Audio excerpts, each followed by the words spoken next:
Welcome to the Psychology Podcast, where we give you insights into the mind, brain, behavior, and creativity. I'm Dr. Scott Barry Kaufman, and in each episode I have a conversation with a guest who will stimulate your mind and give you a greater understanding of yourself, others, and the world we live in. Hopefully we'll also provide a glimpse into human possibility. Thanks for listening and enjoy the podcast. Today it's great to have Paul Bloom on the podcast. Dr. Bloom is the Brooks and Suzanne Ragen Professor of Psychology and Cognitive Science at Yale University. His research explores how children and adults understand the physical and social world, with special focus on morality, religion, fiction, and art.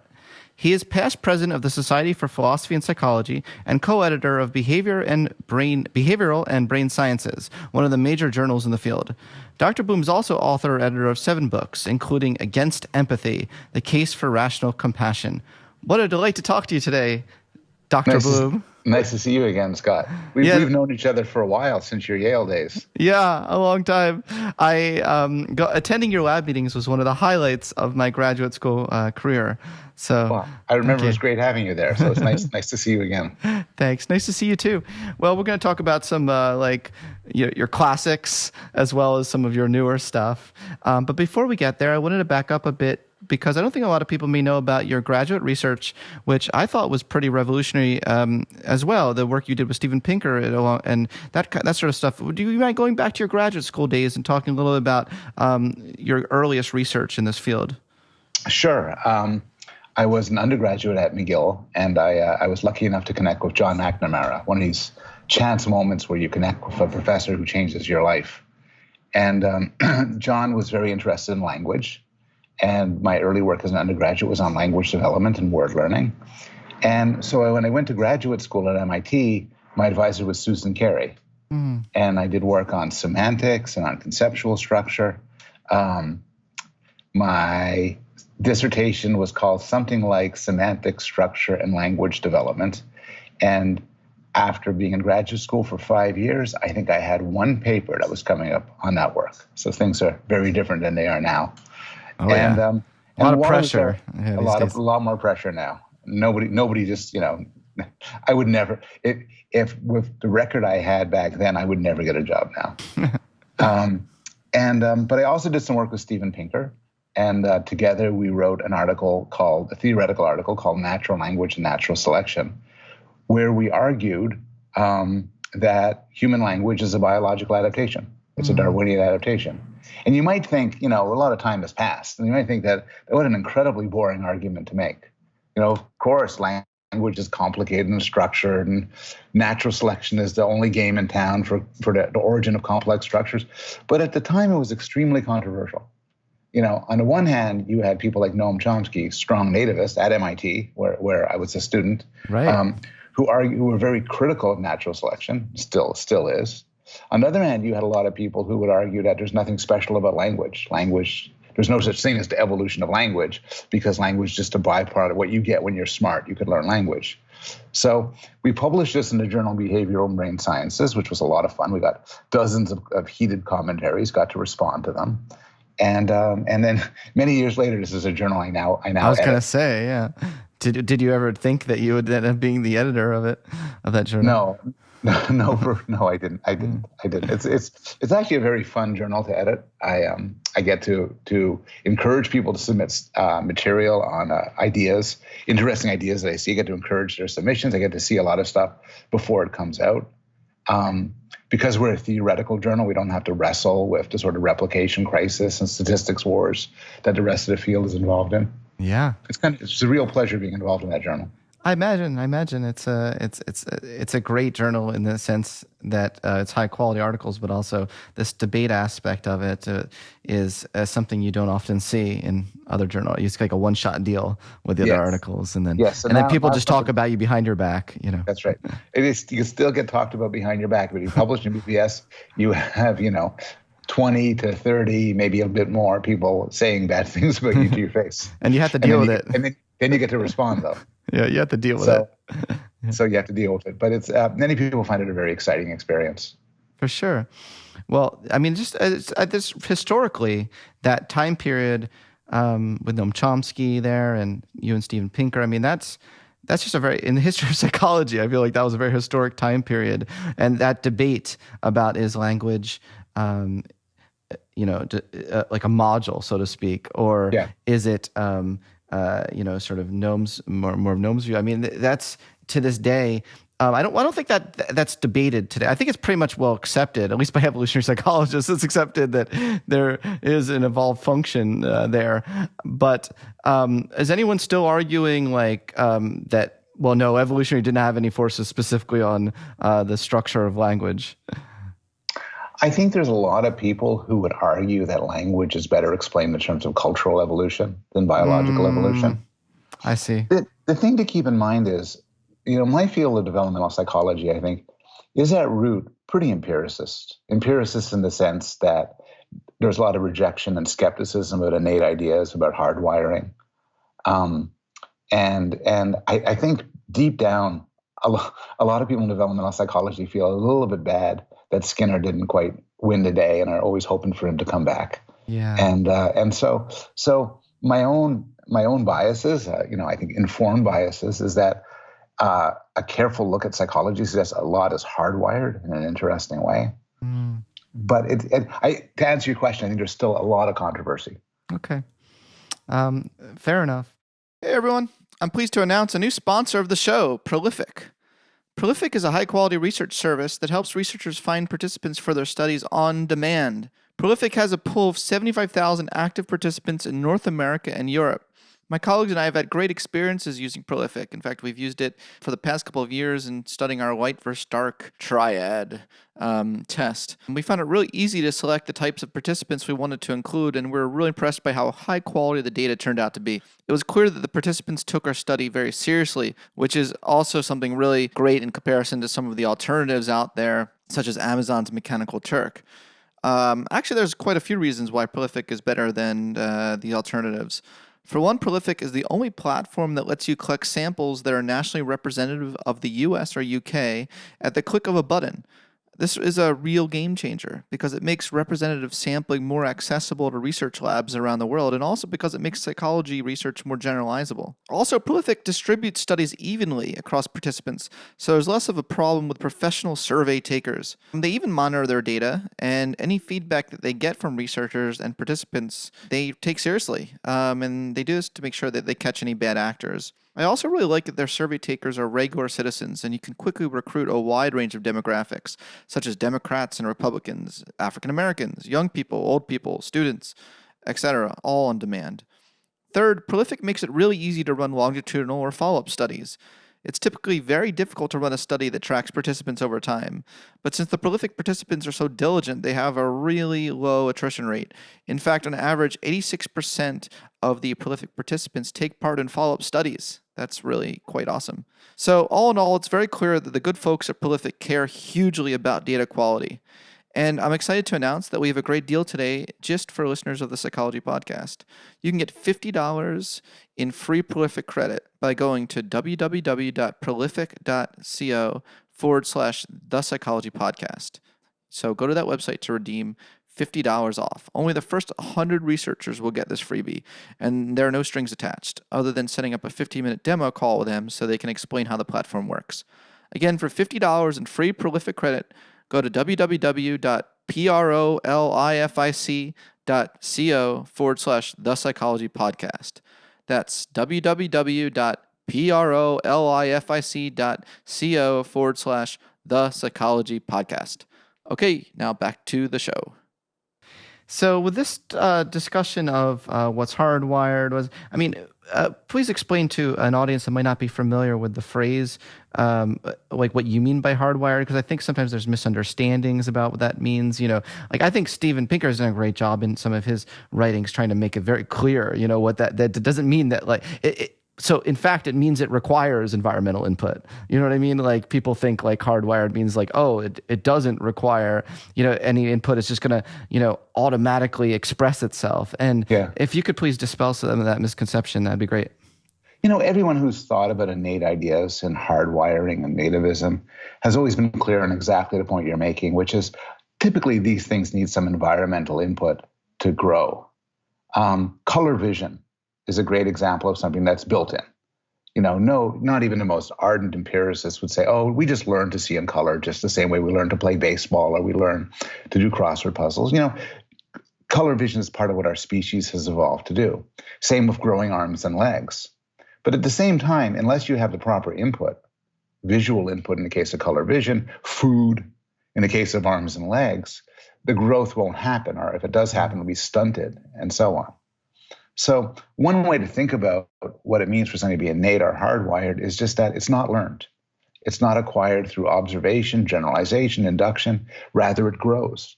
But just like what you're saying, to say it grows doesn't mean that it's independent of input, and also doesn't mean that it's present at birth. So puberty is an example of something which probably is not learned. It's not, people don't learn to show the signs of puberty at that time of life. But at the same time, of course, it's not present at birth. It comes in many, many, many years later. So the fact that something isn't there at birth does not mean you should reject the claim that it's hardwired or built in. That's a great example.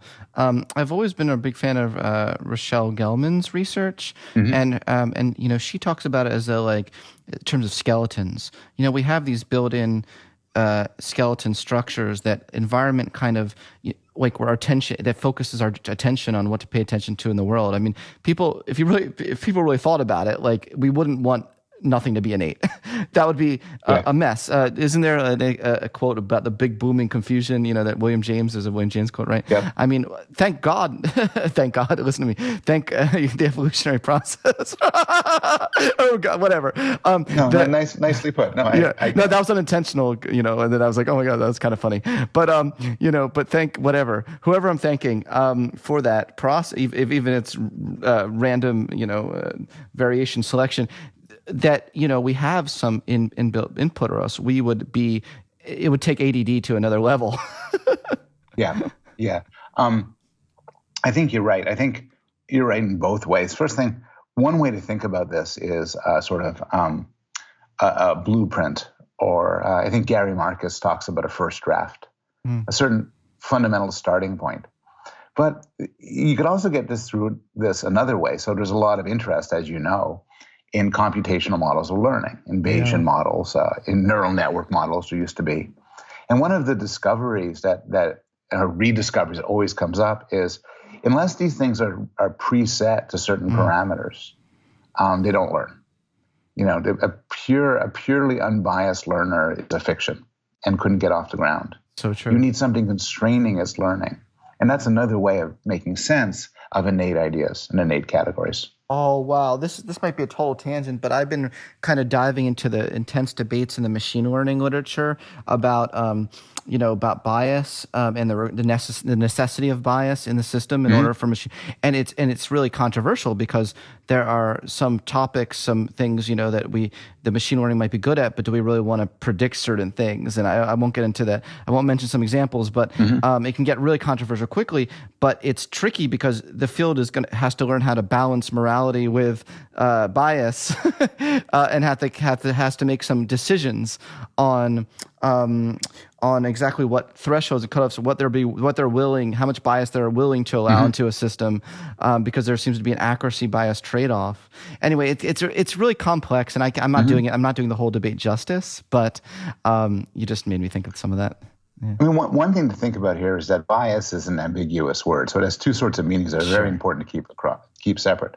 One is the bias we've just been discussing. So a creature might be biased to think the light will come from above rather than from below, or that color is very important for sorting fruit, or that animals are often symmetrical. And then there's bias in the way that we talk about in sort of the political social context, which say like, oh, I don't want to hire women, or something like that. And they're very, very different. So, great point. A desire to reject the second type of bias shouldn't preclude you from thinking that, oh, well, humans must be biased to have some ideas and not others. Yeah, thank you for that clarification. So you have so many juicy topics. I'm like, which one should we jump in right now? Well, why don't we just go right for the why empathy sucks? No, I'm joking. No, that's not how you would ever phrase it. I know, but let's just go into that topic. It's a fascinating topic, and I think there's a lot of aha moments if someone were to read your book. against empathy. A lot of aha moments that, like, maybe they'll read the title and they'll be like, oh, hell no. But then they'll actually read the book. And that's the experience I had once I actually read your book, which I apologize for taking so long to actually read it. It's okay. It's a lot of really good insight. So can you talk a little bit about what are potentially some downsides of empathy, and then and how are you defining empathy? Yeah, it's important. I mean, one thing I do, you realize many people won't get past the cover of the book, which is why I have a useful subtitle. So my title is Against Empathy, but the subtitle is The Case for Rational Compassion. And one of the things I hope to do there from the get-go is get people to think, well, when he's talking about empathy, he's meaning something distinct from compassion. And the field is in kind of a terminological mess, and I like to sort of stay away from the terms, but just to get things started. There's one sense of empathy people have to mean everything good, love, kindness, morality. I'm not against that. That'd be terrible to be against. I'm thinking of empathy in sort of a more narrow sense, the way many psychologists and philosophers use it, of putting yourself in another person's shoes and feeling what they feel. And I'm not entirely against that. I think it's an important source of intimacy between people. I think it's a great source of pleasure. I think a lot of the joys of life is sitting with somebody else and they're having a wonderful experience and you're sharing their experience. But from the standpoint of making moral decisions and moral motivation, I've argued that it's a train wreck. And one reason, to answer your question, is that empathy, in a sense, is highly biased. It's much easier for me to feel empathy for you, a guy who kind of looks like me, speaks my language, somebody I know, I'm familiar with, than empathy for somebody who has different skin color, different ethnicity, doesn't speak my language, frightens me. So there's countless studies finding that empathy is more naturally drawn to those who are similar to us, those who are safe, those who are our allies, our in-group. And a morality based on empathy then distorts our behavior in favor of the familiar. In some way, empathy is a wonderful ally for racism and bias in the bad sense. And that's one problem with it. A second problem is, and just to get caught up in these political times, empathy is often used by malevolent people to direct hatred towards some groups. So one common piece of rhetoric these days is to talk about victims. And so, for instance, one common thing to talk about victims of crimes by illegal immigrants. And people will tell these terrible stories of maybe some of them real, of horrific crimes. And they will use this as a mechanism to get people to hate illegal immigrants. And this is a standard playbook. Anytime somebody wants to direct your hatred against some group, they'll tell you stories of victims. And so empathy, I call these empathy traps, but empathy could be used to make the world worse and not better. So I think we're much better off making our moral decisions in a rational, reasoned way, a reflective way, saying, look, I don't feel that much empathy for this person in Africa, a different skin color, doesn't speak my language, but I recognize they're just as much of a person as my child is. Go on. Yeah. So I think that's very good to point out those potential pitfalls. And I wrote this article for Scientific American recently summarizing this study that shows that actually people who report higher empathic concern for others, like concern for people suffering, actually are more likely to be politically polarized and to show less empathy for those they perceive as in their outgroup. So I think that's like if you were probably writing your book when that study, you probably would include that study as further evidence for this sort of thing. Something that's interesting is this distinction in the field between cognitive empathy and affective empathy. Yeah. It sounds like you were describing affective empathy, but you've right. also pointed out that, and this is where I went wrong. I want to admit in misunderstanding your argument. I thought you were making the case that look at all these things that could go wrong with affective empathy. We need to cultivate more cognitive empathy, equating cognitive empathy with your construct of rational compassion. That's not, in fact, what you did. So it sounds like your idea of rational compassion is actually a different construct, maybe something like a new construct in the field. It can't easily be mapped on to the different components of empathy or et cetera. Would you say that's right? It's always nice to have the idea you're saying something new, but I don't think it's really that new. Okay. Compassion just refers to caring about other people, valuing other people. Okay. Okay. So if I suppose I don't put myself in your shoes, suppose I don't try to imagine what it's like to be you, but you matter to me. You're a person. I hope you do well. I hope you thrive. That's compassion. Call it concern. Call it kindness. Call it love. And rational means rational, which is that we should use sort of principles of logic and reasons and facts to try to make things better in the ways we want to make them better. Gotcha. And so, the reason, so yeah. I would distinguish that from cognitive empathy. That's a whole different thing, which is understanding what other people think. And cognitive empathy can be useful, can be the source of much kindness, could also be the source of much cruelty. Hi, all. I'm really excited to announce that the Psychology Podcast is now being sponsored by BetterHelp, the world's largest counseling service. BetterHelp has asked me to talk to you about your mental health and how to reach out and get help. This is a topic really near and dear to my heart, so I definitely wanted to get this message across. After all, you wouldn't hesitate to go to the doctor for professional care if you had a broken arm. Your mental health deserves the same attention. BetterHelp's mission is to provide everyone with easy, affordable, and private access to professional counseling anytime, anywhere.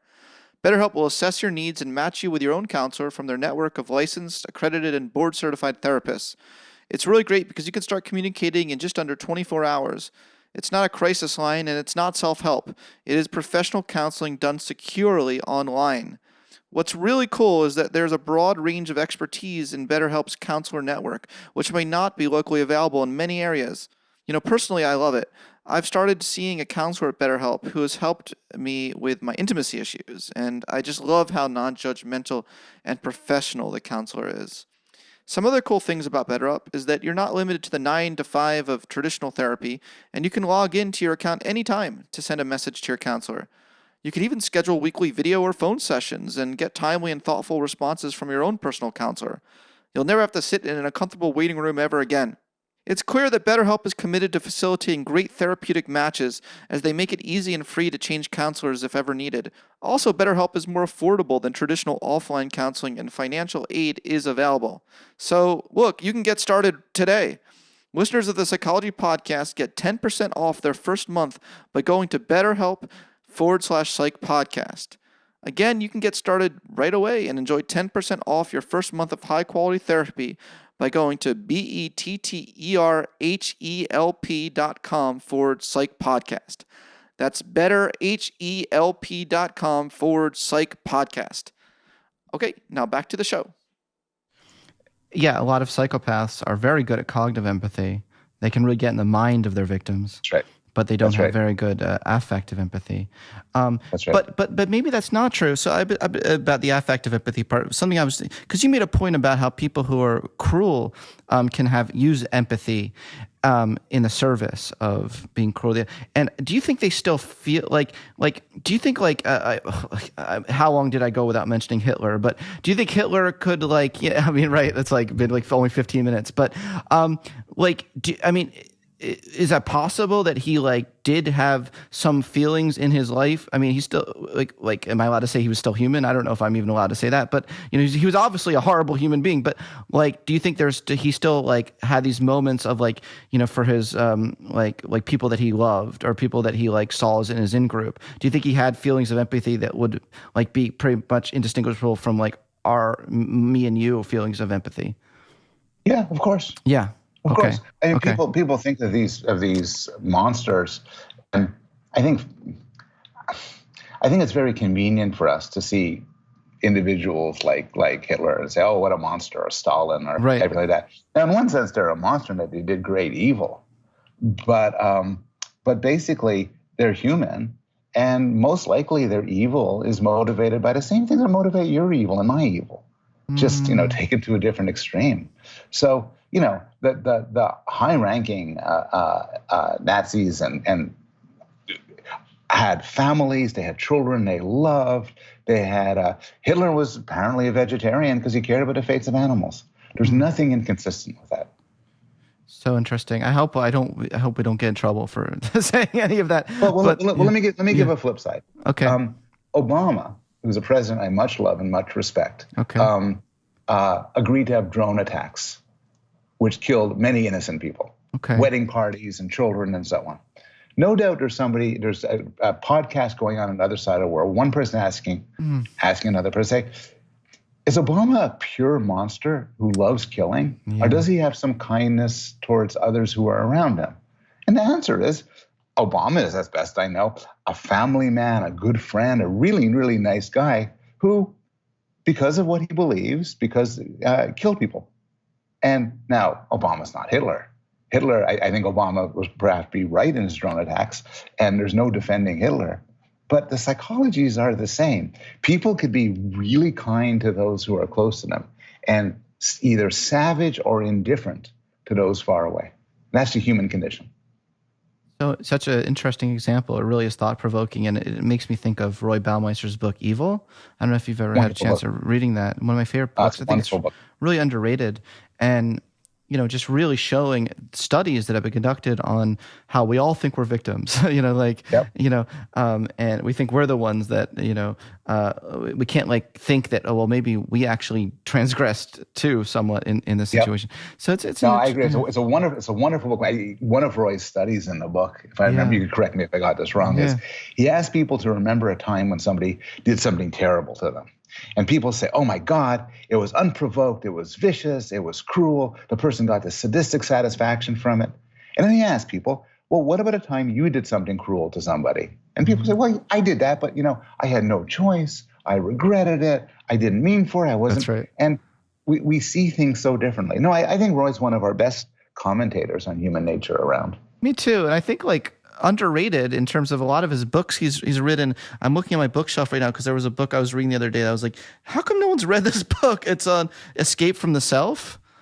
Somewhere around there. And it's no one talks about this topic, but it's Escaping the Self. I have it. Hold on. Yep. Maybe I'll hold it up to plug it. Hold on. Maybe Roy will give me some royalties from this. I have a blurred background. Oh no, this sucks. Blurred. I have a blurred. Okay, maybe I get it? I can see it now. I can see it now. You got it. But then if I do it in a certain light, okay. Anyway, you got it. Cool. And this is only for those watching the video. Obviously, those who are listening to it just in the audio version, you might want to hop onto YouTube in order to see that. Okay, so let's talk about why people enjoy suffering, and I should say sometimes. There is a joy to suffering, but there might be some boundary conditions around that, some context, some things that you can elucidate as a psychologist. I hope so. Yeah, I'm super interested in this. This is a book I'm writing. I'm like, oh, you're writing a book too on suffering? Oh no, I said the Me Too. I'm interested in the topic. Oh, okay. I didn't know you. I didn't know you're writing a book on it. That's great. Yeah, that's great. Yeah, I'm like, I don't know, a month away from a really, really bad first draft. But I'm very interested in why we choose to suffer. And I kind of think the answer is two parts. Sometimes we choose to suffer to enhance our pleasure. We do it, and I'm thinking of cases there like spicy foods or saunas or hot baths, BDSM. It's funny you mentioned Roy Baumeister, because Roy Baumeister, in that book you held up, has a really nice discussion for how we can get pleasure from BDSM. And one answer is it is often nice to be liberated from our consciousness. So that's half the book. Is the sort of, and it connects a lot to the work of Paul Ragen, who coined the term benign masochism and talks about chosen suffering of all sorts. The other half of the book, maybe I think connects more to what you have written about quite extensively, which is, I think part of a good life for many people, maybe not all, but for many people, is the pursuit of long-term goals, we call meaningful goals. And part and parcel of that is difficulty, is suffering. If you want to do important things in the world, everything from, going to war, to raising children, to climbing mountains, to writing a book, it's difficult. But the difficulty is an indicator you're on the right track. If you looked at your life and you found it was just incredibly easy, pain-free, difficulty-free, at some level you're not doing things right. And so suffering has another appeal. In that way, it's an indicator that we're on the right track regarding our meaningful pursuits. Does that make sense? You've thought more about these issues than I have. Well, I want to suspend all my thoughts until I read your book, and then I'm sure that my brain will be lit up. But I think that those are certainly some factors that can help explain it. The particular, this one about the human need to overcome challenges. I think there's kind of actually, one of my intellectual heroes, Abraham Maslow, has a quote which I'll try to send you. It's an unpublished thing I put on my Twitter a little while ago, where he argues something like, we can't help it but create challenges in our way, because otherwise we'll get bored and depressed because of we'll get existentially despair because of our boredom. Like we need like we can't just sit in front and enjoy like Netflix all day, like we need to kind of create these mountains to climb. And the human variation, I think it's just fascinating to look among our species at all the ways that because of our consciousness and our complex consciousness and ability to have imagination, that we can just conjure up in our imagination and in reality so many variations of things, mini mountains to climb, even that like other species would never even think of. Like an ape wouldn't. So I agree with all of that, but let me ask you, because I'm struggling with this issue. Yeah. So knowing you'd be bored out of your skull watching Netflix all day long and smoking pot and so on. Are you sure that's true for everybody? Are you sure that there aren't some people who would find a life of simple pleasure sufficient? This is not a trick question. I honestly don't know. I know. No. I encourage you in this podcast to push me or bring up any counterexamples, because I really enjoy those. Well, I think that if we're really thinking about this from an individual difference perspective, which is what I do, most of my research focuses on individual differences, I'd be remiss to say that I didn't think there was something to that. So I think that the personality trait, which I've spent since you've known me studying openness to experience, is a really predictive. Really predictive of a lot of things, including creativity and the need for intellectual stimulation is a component of it, but also a need for aesthetic stimulation, like beauty, things of that nature. Adventure seeking is kind of a blend of extroversion and openness to experience. Actually, it's a debate, but maybe adventure seeking is more part of the extroversion.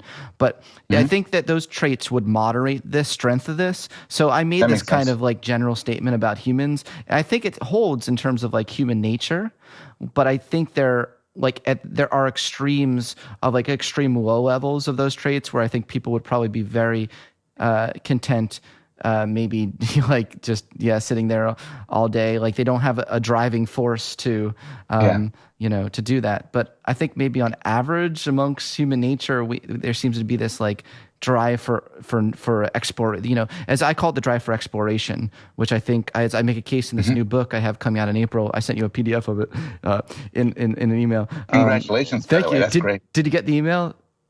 I did. Okay, good. No pressure at all, but I just wanted to make sure that it got through. I have an argument in that book about how the need for exploration deserves a place at the evolutionary table, and it can't be reduced to some of these other evolutionary drives that like Kenrick and others have made out, like the mating drive, or even like Jeffrey Miller has, and that's an interesting topic. He's I think he's done great work on the the mating motive, but he really does subsume all the higher parts of human nature, like intellectual as just like signaling, so that we can get mates. And I think that's actually too reductionistic. I think the need for exploration, you can make a case that it is a drive on its own. So, what do you think? What do you think about that? Well, let me step back. I find it really interesting. Let me just step back to the universality claim. So you're a young guy. I'm not a young guy, but I'm not necessarily an old guy. But I know people who are in their 70s and their 80s, and you talk to them, some of them are in good health, they're happy, but they might play a lot of golf. They may, socialize, see the grandkids, sit by the pool, read books, do crossword puzzles, and so on. And I look at these people and I sort of say, where's the suffering? Where's the pain? but so I wonder to what extent what you and I are talking about is developmental, is something which shows up at some point in life, maybe phased later on. I think there is a lot to that. It's certainly, if you look at the Erikson stage theory, like there's this point above generativity, I think, maybe maybe when we become wise, if we can ever become wise, then we finally calm the beep down, and we're like, actually the wisest path is one of the simplest pleasures. I think there's a lot to that. Again, I'm going to reference Maslow again because he's on my mind. He's been on my mind for years as I've been working on this book. But he distinguishes between the peak experience and in a developmental stage towards the end of our life, we actually, if we're lucky, we can start experiencing what he calls the plateau experience. And I think this maps on nicely to what you're saying. I think that to have like ultimate peace before we die, I think it's best to have these plateau experiences where we get the greatest. They're not these big bursts of, I've overcome, I've reached the top of the mountain, and then all the Google images, pictures of like reaching tops of mountains, but a plateau experience is like, what, from here on to the rest of my life, I'm okay with what I've got. So I love my wife. I love my children. Yeah. I love my publishing one journal article a year from here on out, God forbid, like you just choose, like, I'm going to plateau here and enjoy the rest of my life with peace. And I think there's a lot to that, Paul. I really do. But I think that in order to get there, I think you there's still this natural inclination within a certain period of your life to be constantly exploring, I think that's probably right. Yeah. Well, cool. That was fun. Just wanted to take this moment to thank you all for your support of the podcast over the years. If you'd like to further support the podcast, I wanted to let you know a few things you could do to help make this podcast a better experience for you all. First, I'd really appreciate it if you could subscribe to the Psychology Podcast on iTunes. This would help make the show more prominent on iTunes and increase our listenership. I believe you can subscribe both on your iPhone and on your computer. Second, it'd be great if you could subscribe to our YouTube channel, where you'll find videos of many of these conversations. Just search for The Psychology Podcast on YouTube. Third, it'd be great if you could give the show a rating and review on iTunes. I definitely read all the reviews, and they're helpful to others who are thinking about giving the show a listen. Finally, if you really want to show some love, you can donate something to the show. Even just the price of a cup of coffee would really help me continue to do this podcast for you all. To donate something, you can go to thepsychologypodcast.com and click on the link at the bottom that says Become a Sponsor. Thanks again for your incredible support of the show over the years. I do this show for you all because I truly love sharing my enthusiasm and love of the mind, brain, and creativity, and I really appreciate you joining me on this journey. Okay, now back to the show. So let's talk about the psychology of expectation and pleasure. Okay. Because in a lot of ways we talked about the joy of suffering, so I think it's appropriate that we talk about there is a joy in pleasure too, isn't there? Almost by definition. We're not masochists as a species. We're partly, I think you made that point in your talk, and you said something like, "What are we as a species?" You're like, "Well, we're a mix." Yeah. I think we seek out pleasure. I think we seek out meaning. We might seek out difficulty and harsh conditions, in part because it makes the pleasure enhance, in part because it connects to meaning and morality. I think it's complicated. And there's your point. I think you raised this in the question period of my talk, and it was very well taken, that seeking a life of seeking out pleasure and seeking out meaning and higher goals are not essentially in conflict. That's right. You ask people, do you live a happy life? And you ask people, do you live a meaningful life? And there's a correlation. They're not opposed. There's a lot of people who say yes to both. Sadly, there's a lot of people who say no to both. Yeah. So, I'm sure there's some sort of commercial that said for this as a tagline, but you can have it all. You can have it all. Yeah. With a certain income level, obviously. Yes. Well, income, I think it depends where you live, but as you know, income is correlated with pleasure, with happiness. It's like an inverted U-shaped curve. Oh, you think there's a certain point where if you make so much money, you get less happy? Yeah. Well, is there good data on that? There's not like perfectly good data on that, but not like there's perfectly good data in anything. But research shows that like if you don't, beyond a certain point, if you don't like spend your money well, it actually can lead to like the paradox of choice kind of issues. So you kind of get overwhelmed with all the things you could have. I know a lot of people are like, oh, poor, babies, like rich people. But I think there's some, it's interesting that among, more people are likely to commit suicide at higher tax brackets actually than lower tax brackets. Those lower tax brackets are actually just trying to survive in a lot of ways. Yeah. Is that true? Is it really true that because the data I'm aware of would say that when it comes to experienced happiness, it goes up and up and up till like $100,000 or something. And then you get diminishing returns because, obviously with each dollar you have, another dollar matters less. But I hadn't known that there was risks at a higher point. That's really interesting. Yeah. I think it's really interesting too. There's a really interesting chapter in one of my books on my shelf here called Spending Money Well, that goes through and shows like people who spend their excess money on like experiences, like growth experiences, like a new hobby or on like connecting with others, can kind of forestall that effect. But if you look on average past a certain point, I think you do see lots of negative effects. So there is research showing that people above a certain income level start being less generous. They report they'll be less likely to actually donate money than those who are poor are actually more likely to donate money. It's a lot of counterintuitive things you wouldn't think. You'd think because you have more money, you're obviously going to be more likely to donate, but to charities and things. But they're actually less likely to donate. Even just looking at money makes you more selfish. Like in a psychology experiment, you like just like put money in an implicit, like John Bard sort of way.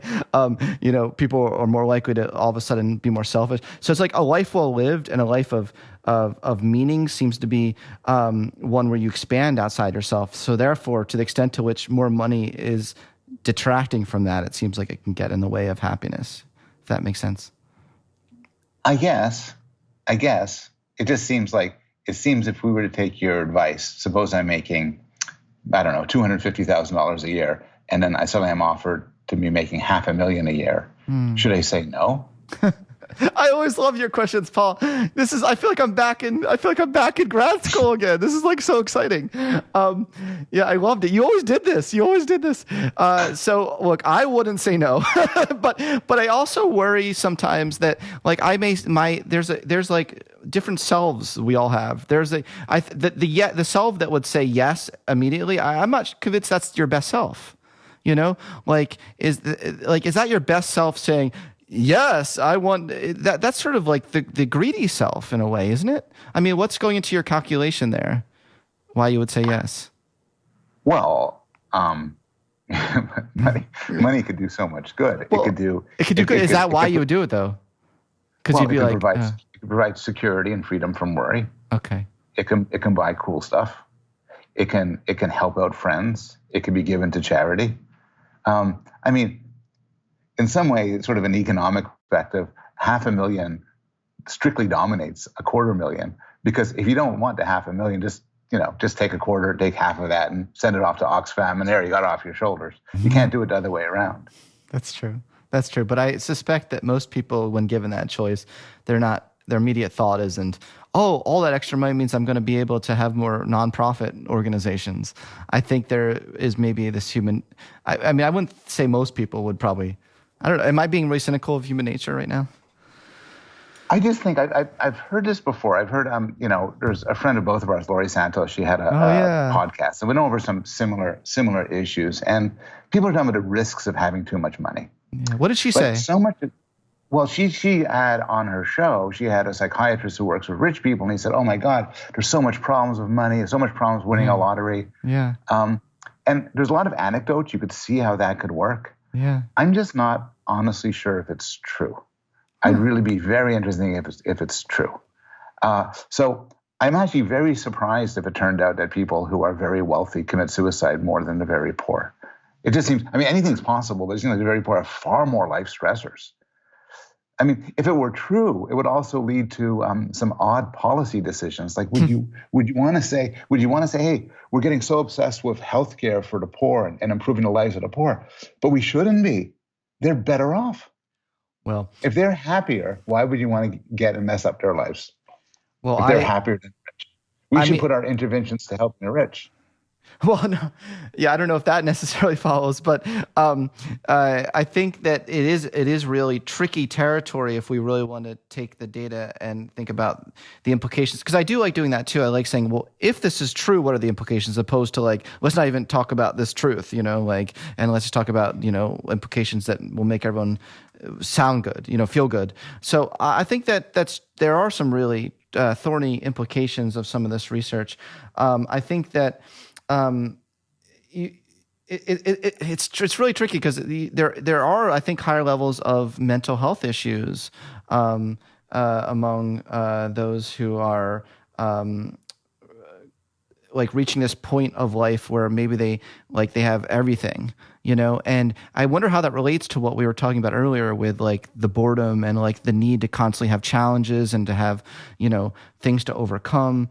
I'm just wondering how it maps onto that, and I guess you'd be skeptical of that finding. So let me be 100% rock solid that I can find some studies that point to that. Yeah. I want to be sure that I'm 100% because I do have a section in my book, if you want to read it, called "Money, Money, Money."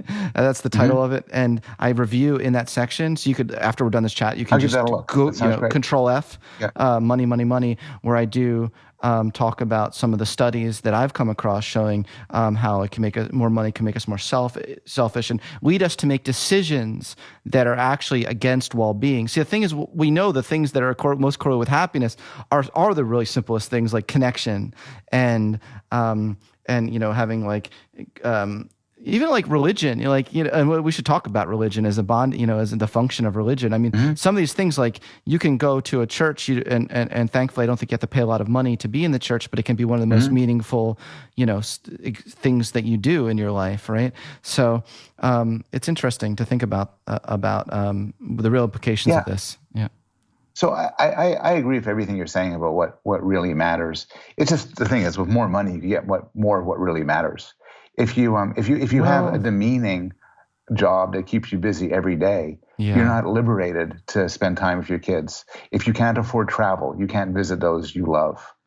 For sure. If you are poor, you have to worry about your kids not having adequate health care or education or housing. There's so many things money could help out with in exactly the way you're talking about, including connections with people you love, meaningful pursuits, and so on. Well, I've been teaching intro psych for a long time. I've been teaching intro psych for so long. I remember giving lectures where I say, "Hey, psychologists have learned that money doesn't make you happy," and the students say, "That's amazing. Who would have thought money doesn't make you happy?" And then all of the new data came in, this whole wave of data. And more money you make, the happier you are. And rich countries happier than poor countries. And the whole, and like a lot of things in psychology, something which was really unintuitive and really cool turned out to make more sense than we thought it would. Now, again, it might really be at the very high end. It might be once you pass $1 million or 10 million or 100 million, weird things happen. And I could see, again, in theory, I could see that happening. It would isolate you from other people and so on. Just a quick break to let you all know that this episode is sponsored by Learning and the Brain. Learning and the Brain's mission is to connect educators to the latest research in the science of learning through education conferences, summer institutes, one-day seminars, and on-site professional development. I've had the great pleasure of speaking at several of their conferences already, and they always have an amazing array of presenters. Many of them are leading national experts on psychology, neuroscience, and education. If you're an educator interested in the brain and using the learning sciences to improve your school, classroom, or practice, this is the conference for you. Learning in the Brain runs 3 conferences a year in Boston, San Francisco, and New York City. I'll be at their May 2020 conference in New York, speaking about transcendence and self-actualization, and I hope to see you there. To find out more about Learning in the Brain's upcoming conference in May 2020 and any of their other events, please go to learningandthebrain.com. That's learningandthebrain.com. Okay, now back to the show. Well, there was a study coming out that confirms something you just said. It's showing that more people who use their money for time-saving activities, so they use their money so that they don't have to do like chores they don't want to do, and they can have more time for the things that matter, do report higher levels of happiness. So I think that the key takeaway I want to make in this is that spending money well is what's important, not just the money that you have. But the more bolder claim, about past a certain level, there is a robust correlation with low levels of well-being and even higher rates of suicide. I think I'd maybe want to look more rock solid into that literature. That's fair enough. And I know that Jonathan Haidt, by the way, has been, I don't know if I'm allowed to say this, but he's been working on a book for a long time on capitalism and why capitalism is a good thing in terms of happiness. And I hope he finishes that book someday, because I think it'll be intriguing. And most of what John does is very interesting. So yeah, I'd like to see that.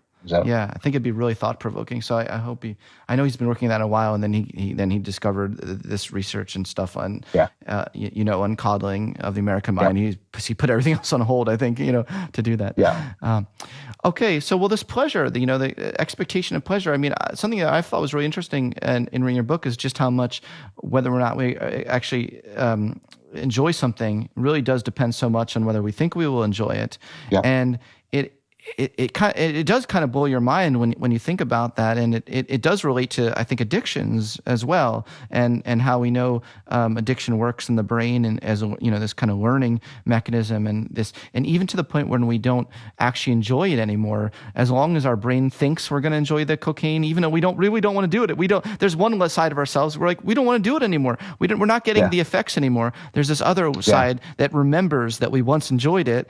And the dopamine is telling us, well, we got to keep doing it with the possibility someday we'll get back to that time we enjoyed it. Do you know what I mean? So, yeah, I have not in any of my work thought deeply about addiction.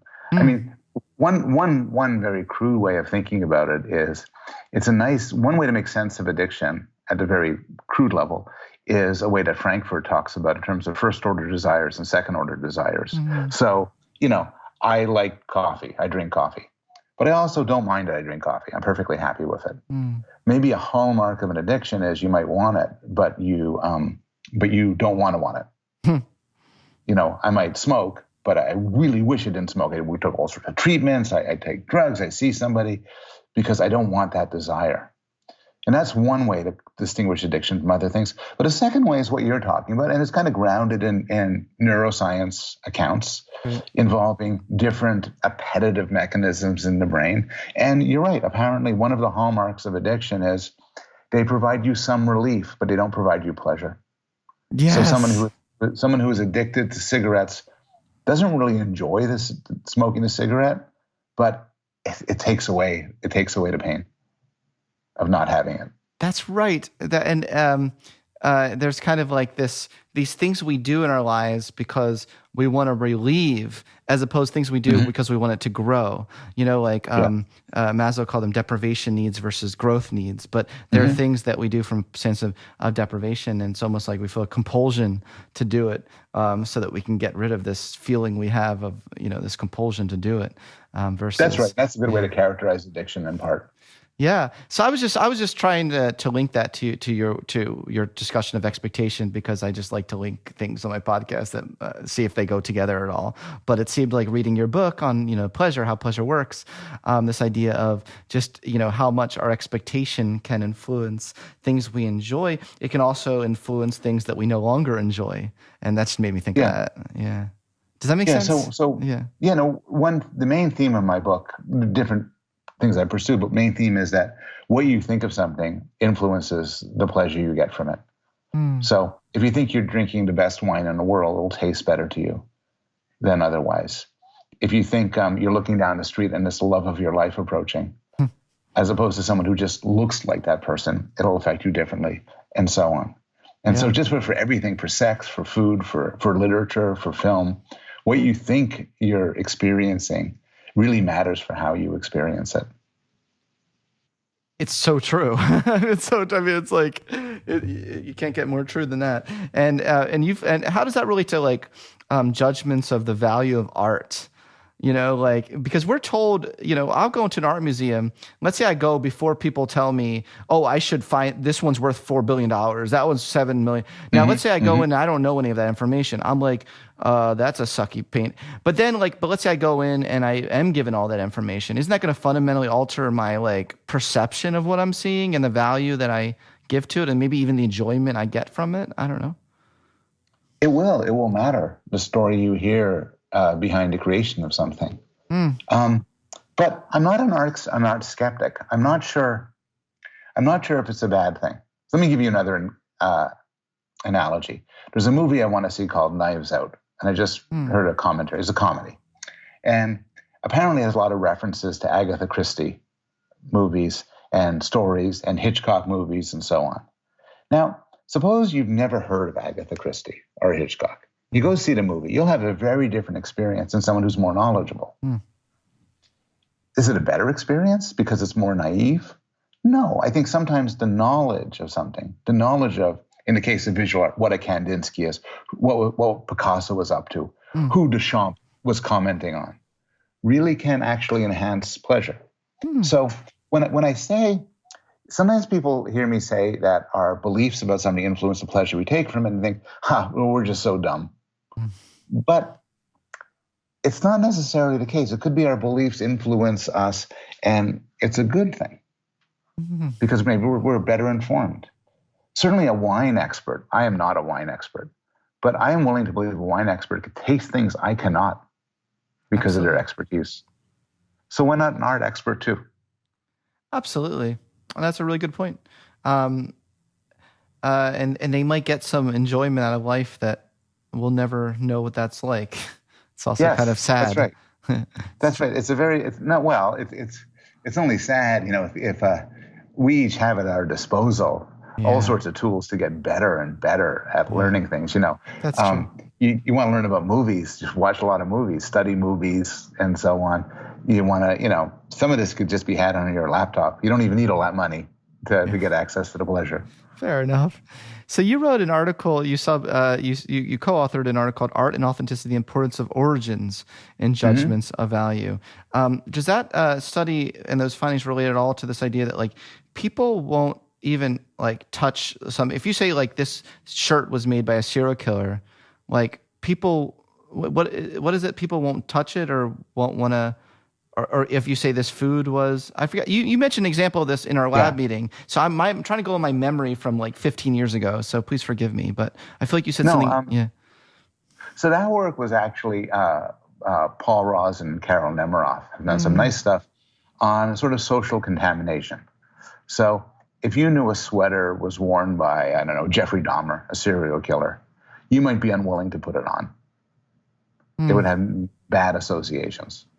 And similarly, houses where there's been a suicide or a murder are hard to sell. And this is by people who don't have any sort of magical thoughts or whatever explicitly, but there is sort of this common sense feeling of contamination that happens.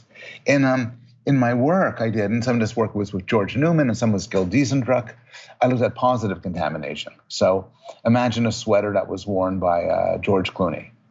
Imagine a desk that was owned by Albert Einstein.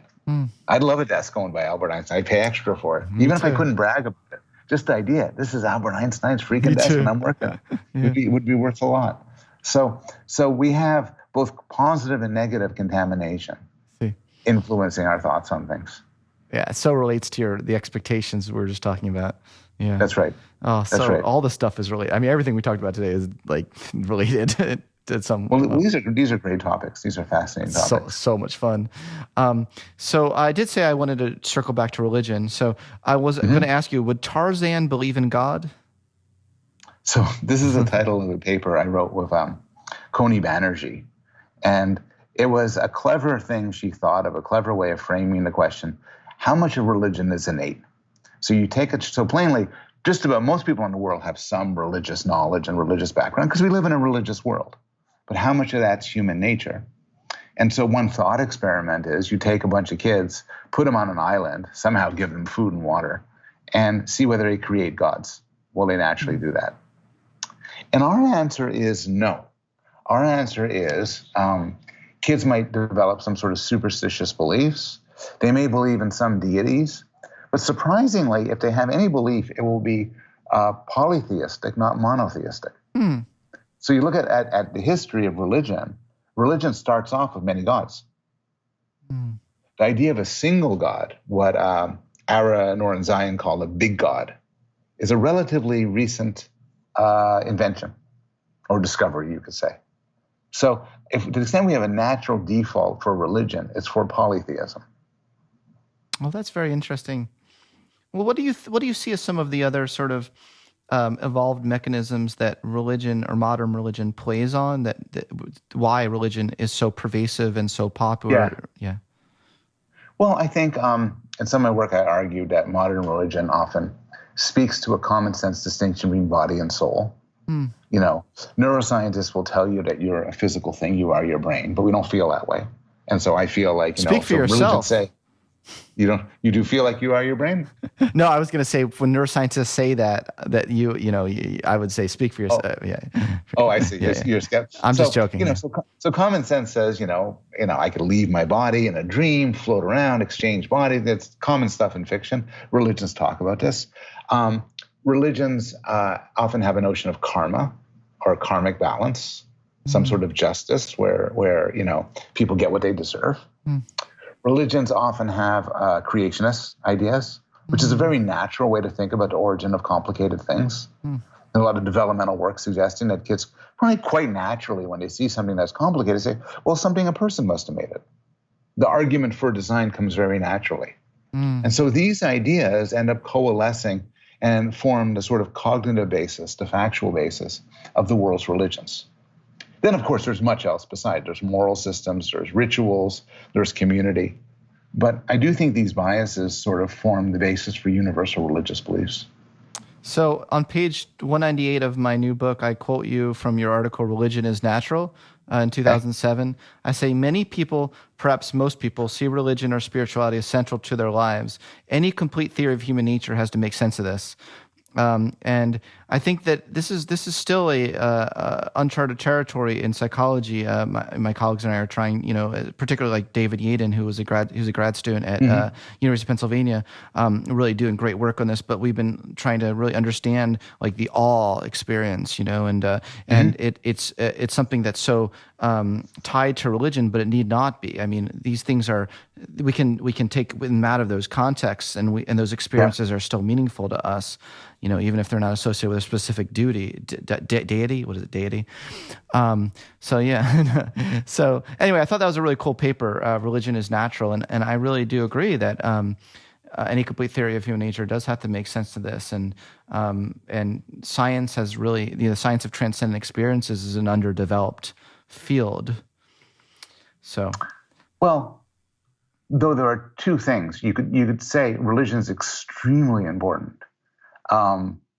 But you could be skeptical as to whether, for instance, there exists transcendent experiences in any interesting way. You could talk about people's beliefs in them and so on.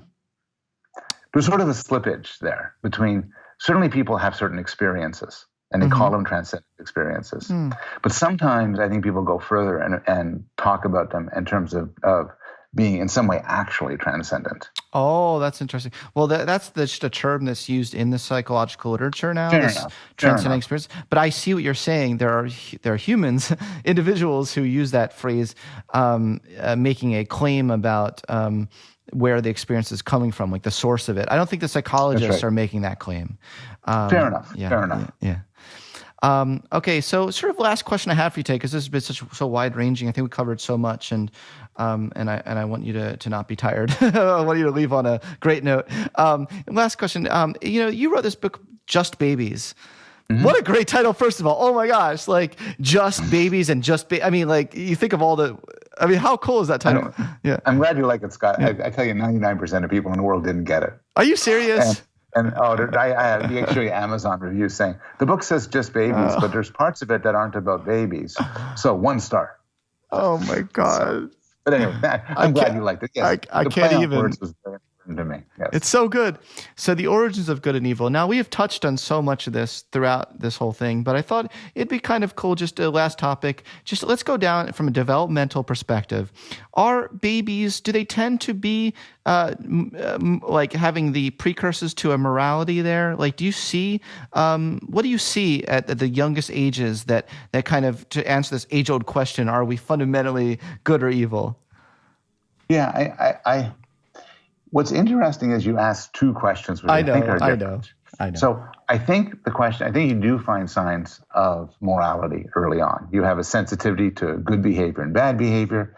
Pretty early in development, you get some sensitivity to fairness and justice. Okay. You find suffering at the pain of others. You find some desire to help others.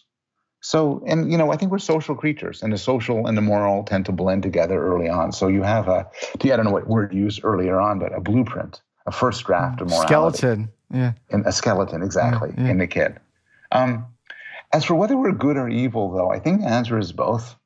I think our morality compels us to do good things, but also compels us to do bad things. Yeah. I think we're bad in two ways. One is we're simply self-interested, which often clashes with morality. And that's part of human nature. A baby crying to get fed doesn't really care that much about anybody else at the moment, nor should it. But also, morality connects to punishment and cruelty and, vendettas. And there's a case to be made that a powerful moral sense is responsible for an extraordinary amount of evil in the world. Well, that's interesting. A lot of terrible, terrible things are done by people, not who are sort of rational self-maximizers, but rather who are caught up in a powerful moral vision.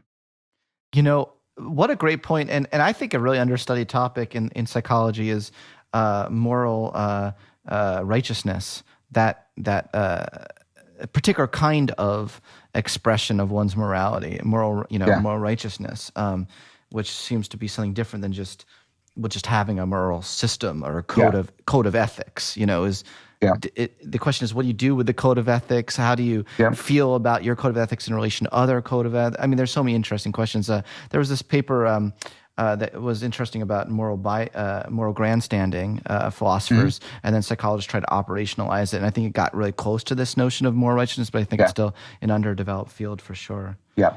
Well, but in some way, people talk about moral grandstanding in terms of signaling, and I think it's a perfectly reasonable idea. Yeah. But look, suppose you think killing babies is wrong. You have a moral view. And then you walk down the street, and there I am, and I'm killing babies. You're going to be compelled to act. So morality, quite aside from signaling, gets you into other people's business. And sometimes that could be good. If you stop me from killing all those babies, you've done a great thing. Yeah, that's a very good point. I mean, not all of it is virtue signaling. It's not. That's right. I think there's an extreme cynicism that I don't ascribe to about human nature. That everything is. Yeah. Okay, we're on totally the same page about that. I do, and that's a good place to end this on the note that we have talked about all the naughty bits of human nature, but I think none of that negates the fact there's also there's like aspects of human nature that's good, and I'm trying to choose my words very carefully because it's like nuanced. Like if I say is moral, that's not quite what I'm saying. There's aspects of human nature that is cooperative. I don't know. Is that fair? And that's definitely fair. And there's a lot of pleasure that we can have as a species, and shared pleasure. So, absolutely. Paul, thank you so much for being on my podcast today. It was such a fun, as always, to talk to you. Such a delight. Thank you so much for having me on. This was terrific.